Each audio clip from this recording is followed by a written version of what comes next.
because I refuse to not be first. Do we do enough? Well, I never shut up about it. It must have been about 16, 17. We nicked their guilt rings. Right, the bouncer's guilt rings. This is no good for me. That's the reality. If you want the honest truth, and I see it every day. This is Umar Ahmed for IFLTV, proudly sponsored by Everlast. Look, John, when every one of your boys get in the ring, there's loads of pressure. Tommy had it because of his brother. Now Roman's going through it. How do you think he handled it tonight, live on Sky Sports? Absolutely brilliant. You know, he's had no fights, amateur career at all. You know, he's only been boxing. Well, he's only been training, maximum 2 years. You know, just over a year ago, he was 18, 20 stone, going nowhere. I used to see him sat down, painting some railings, and wondering what he's going to do with his life. But again, he has that Tyson DNA where they can shake their head and come out of it and say, I want something better. And I said to him, look, you're a young man, the world's in front of you. It might be dark now, but it'll soon be light, and only you can bring yourself into the light. And that's what he did. You know, he picked up a pair of, I've always messed around with him since they've been kids, doing the pads and this, that and the other, but he never wanted to be a fighter. It was more like, I was like pressurising him to do it. And I said, okay, then leave it, do what you want to do. But 18 months ago, he said, I want to be a fighter. So let's see what you've got. I said, get the weight off. He was doing the running, he was doing the training, he got on a diet, he went up to Tyson gym sparring, different people. Big credit to Jimmy Harrington as well, up in Doncaster. He's a lot to do with him, his progress early on. And he was going to Doncaster driving, and he got a fight under Jimmy, and here we are today. You know, look, he looked like a fellow who's had 25 pro fights. He took his time nicely, and that's a tough kid. He's had 70 odd bouts. He's been in with my nephew Jose Burton, who was British champion, former champion, ABA champion. You know, so I think he done marvellous, and that kid's been in with everybody. But tonight, you know, he surprised me, and I'm so proud of him as a father. You know, I can't believe it. You know, but listen, there's only me can breed them. Me, no one else. John, he's got the biggest TV network in the country. He's done a deal with them now, Sky Sports. What's the plan for this year? Listen, me and Ben Shalom had a long chat, like I said, but look, you know, if you want to give him a chance, I said, look, I would not embarrass you. I would not bring him to your platform if I didn't think he can deliver. This kid here, with proper care and plenty of fights and activity, he'll be good. You know, he'll get a lot of following, he'll stop a lot of people. He can punch, but he's just not sitting down on his shots enough. He's not twisting in enough, but that'll come with experience. You know, one previous night, no amateur career, he's got a lot of work to do in the gym, but we've got plenty of time. And he's on a great platform here with Sky. I've always said, in conventional boxing, Sky's the best platform in the world. I want to thank Sky and Ben Shalom for giving him this chance, but he won't disappoint, he'll only get better and better. Thank you, Sky. Thank you, Ben. John, just away from Roman, Usyk's team have been very vocal, saying your son's the fault in the collapse of that fight. Your response? He's a liar, and he knows he's a liar. And let me tell you this much. People, if you don't know the game, you can easily be blinded by what people say. You know, and what I say to people is, unless they know the in-depth of stuff, don't comment. This man here is a professional liar.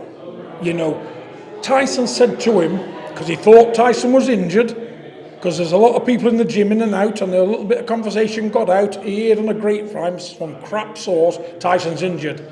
So he rung back, I'll take you 30%. Why did he run away? When Tyson said, okay then, let's fight at the end of April, what did he do? He blowed to Saudi, hiding behind politics. He could have had the fight. He could have had 12 to 15 million, probably 17 million with advertising, everything else. It could have been, and all of a sudden now, where is he? He's getting 6 million against Dubois. Well, it's ridiculous. You know, he won't be getting 6 million. But I'll tell you now, if he fights Dubois, I'll eat with a donkey. That fight ain't happening, because I'll tell you why. The only fight Usyk wants is Tyson. But you know what he wants? Mega money, a bumper payday. Because he knows when he meets a Gypsy King, it's over for him. And he's ready for retirement anyway. Do you think he's going to pull out the Dubois fight? Yeah, definitely. That's my opinion. I said it first. You know, if he fights Dubois, because it don't make sense, does it? He's turned down that 30%, 12 to 15 million. I said 17. I might have been that because I'm not the best to counter. Let's put it this way. Wembley, massive crowd. He turned down probably the biggest payday he's ever going to get in his life. But you know what now? Tyson's the king of the ring, he's the king of the politics as well. Now he's done what he's done, Tyson ain't interested if he fights him or not. Tyson ain't interested if he boxes him or not. And that's the truth.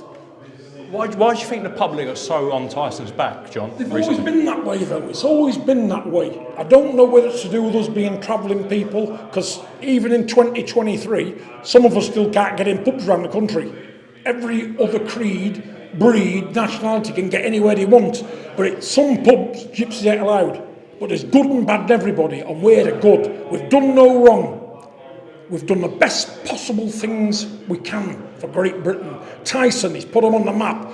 Whenever in the world have they ever had a WBC champion what's won abroad, took it off proper champions, 6-year champion, 12-year champion, and both supposed to be unbeatable. Yes, I'll clear a point up.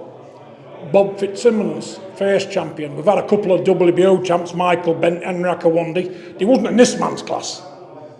They was like, I call WBO champions number 4 contenders, because in my book there's only one belt to one weight, and he holds it. He's the best in the division. All these men, WBO champions, and this, that, and the other, they're contenders in my book. Yes, Michael Bent, Henry Akawandi, whoever they may want to call, and Lennox Lewis, by the way, was a Canadian.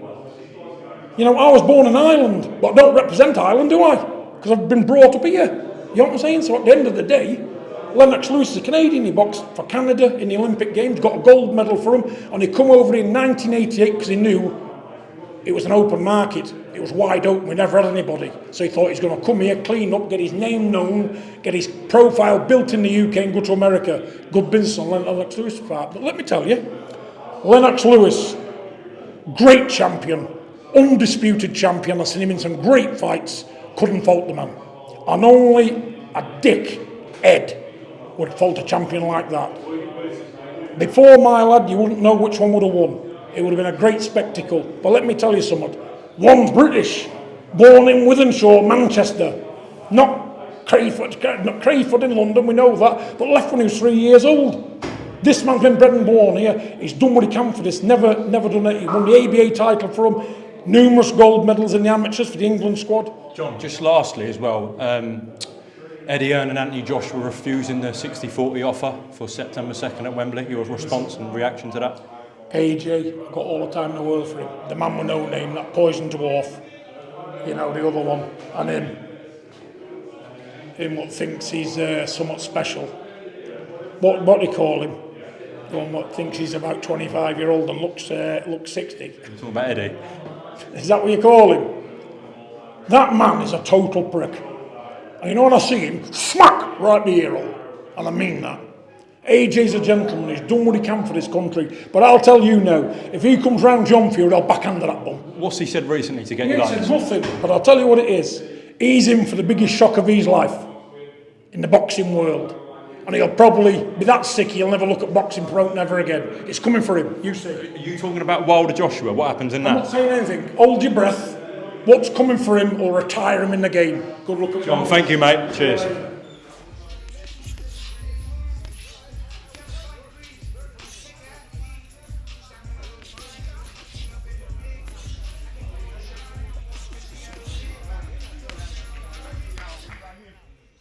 Because I refuse to not be first.